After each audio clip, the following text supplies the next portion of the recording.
እስላምና ጫት የሚያገናኘው ነገር የለም። ልክ እስላም ሲባል ጫት መለያው እንደሆነ ነገር ተደርጎ የሚሳለው ስዕል በጣም መጥፎ ነው። በጣም መጥፎ ነው። ልጆቻችን እየጨረሰን ያለው ጫት ጥርሳቸውን፣ ፊታቸውን፣ ደማቸውን መጥቶ እየጨረሰን ያለው። ተማር ጫት፣ የሆነ ስራ ጫት፣ ለማንኛውም እንቅስቃሴ ጫት ልክ እንደ መኪና እንደ ነዳጅ የሚያስብ ትውልድ ይሄ እናንተ የምታስቡትን ሀገር መሸከም አይችልም።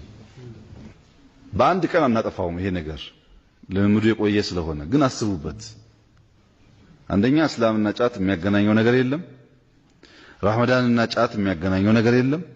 ሰው ዝም ብሎ ከእራት እስከ ሱር ካልቃመ ያልጾመ እየመሰለው እንደሱ ትክክል አይደለምና ቢታሰብበት ቢመከርበት ጥሩ ነው። እየጎዳ ነው። በተለይ አንዳንዱ አካባቢ በጣም ችግር ነው እና የእናንተን እርዳታ በዚህ ጉዳይ እንፈልጋለን።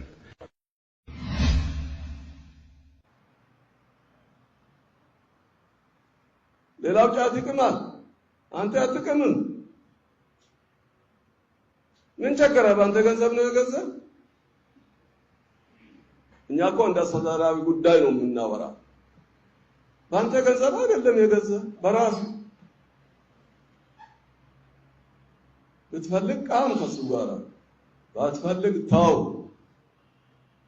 እንደ ምሳሌ ነው ያነሳሁት።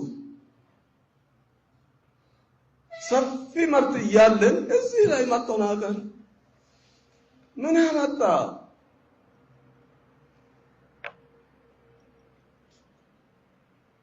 መቻቻል ማለት ይሄ ነው።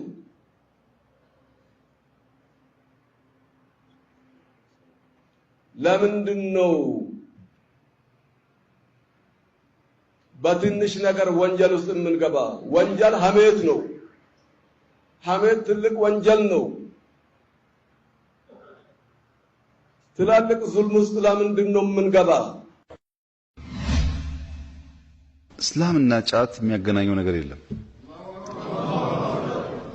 ልክ እስላም ሲባል ጫት መለያው እንደሆነ ነገር ተደርጎ የሚሳለው ስዕል በጣም መጥፎ ነው። በጣም መጥፎ ነው።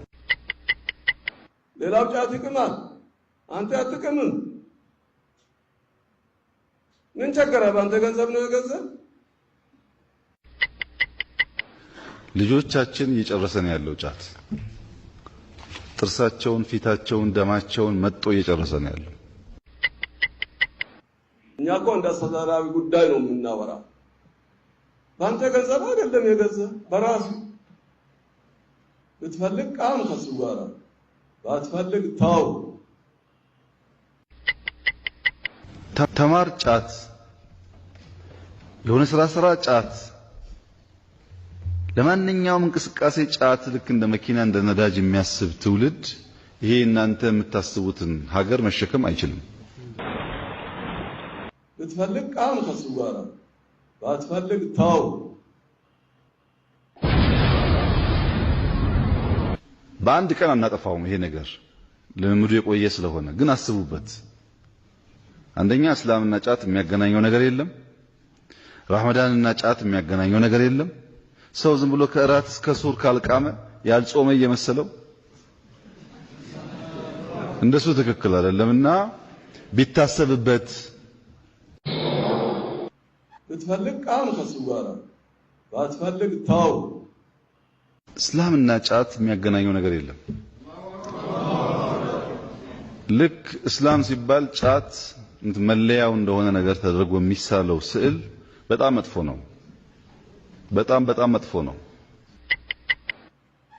ብትፈልግ ቃም ከሱ ጋር ልጆቻችን እየጨረሰን ያለው ጫት ጥርሳቸውን፣ ፊታቸውን፣ ደማቸውን መጥቶ እየጨረሰን ያለው። ብትፈልግ ቃም ከሱ ጋር